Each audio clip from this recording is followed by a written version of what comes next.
امثال اور اس کا چوتھا باب جو 27 آیات پر مشتمل ہے۔ اے میرے بیٹو، باپ کی تربیت پر کان لگاؤ اور فہم حاصل کرنے کے لیے توجہ کرو، کیونکہ میں تم کو اچھی تلقین کرتا ہوں۔ تم میری تعلیم کو ترک نہ کرنا، کیونکہ میں بھی اپنے باپ کا بیٹا تھا اور اپنی ماں کی نگاہ میں نازک اور اکیلا لاڈلا۔ باپ نے مجھے سکھایا اور مجھ سے کہا، میری باتیں تیرے دل میں رہیں، میرے فرمان بجا لا اور زندہ رہ۔ حکمت حاصل کر، فہم حاصل کر، بھولنا مت، اور میرے منہ کی باتوں سے برگشتہ نہ ہونا۔ حکمت کو ترک نہ کرنا، وہ تیری حفاظت کرے گی۔ اس سے محبت رکھنا، وہ تیری نگہبان ہوگی۔ حکمت افضل اصل ہے، پس حکمت حاصل کر، بلکہ اپنے تمام حاصلات سے فہم حاصل کر۔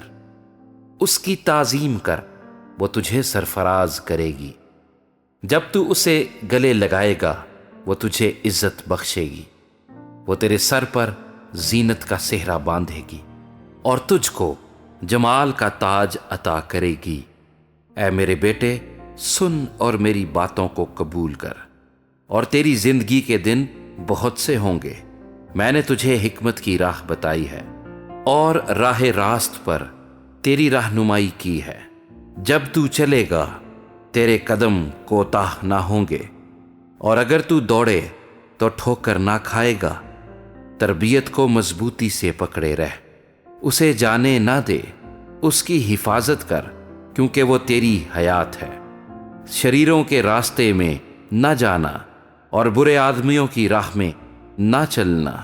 اس سے بچنا، اس کے پاس سے نہ گزرنا، اس سے مڑ کر آگے بڑھ جانا، کیونکہ وہ جب تک برائی نہ کر لیں سوتے نہیں، اور جب تک کسی کو گرا نہ دیں ان کی نیند جاتی رہتی ہے، کیونکہ وہ شرارت کی روٹی کھاتے اور ظلم کی مے پیتے ہیں۔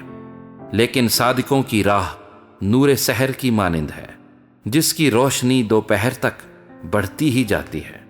شریروں کی راہ تاریکی کی مانند ہے، وہ نہیں جانتے کہ کن چیزوں سے ان کو ٹھوکر لگتی ہے۔ اے میرے بیٹے، میری باتوں پر توجہ کر، میرے کلام پر کان لگا، اس کو اپنی آنکھ سے اوجھل نہ ہونے دے، اس کو اپنے دل میں رکھ، کیونکہ جو اس کو پا لیتے ہیں یہ ان کی حیات اور ان کے سارے جسم کی صحت ہے۔ اپنے دل کی خوب حفاظت کر، کیونکہ زندگی کا سرچشمہ وہی ہے۔ کج گو منہ تجھ سے الگ رہے، دروغ گو لب تجھ سے دور ہوں۔ تیری آنکھیں سامنے ہی نظر کریں اور تیری پلکیں سیدھی رہیں۔ اپنے پاؤں کے راستے کو ہموار بنا اور تیری سب راہیں قائم رہیں۔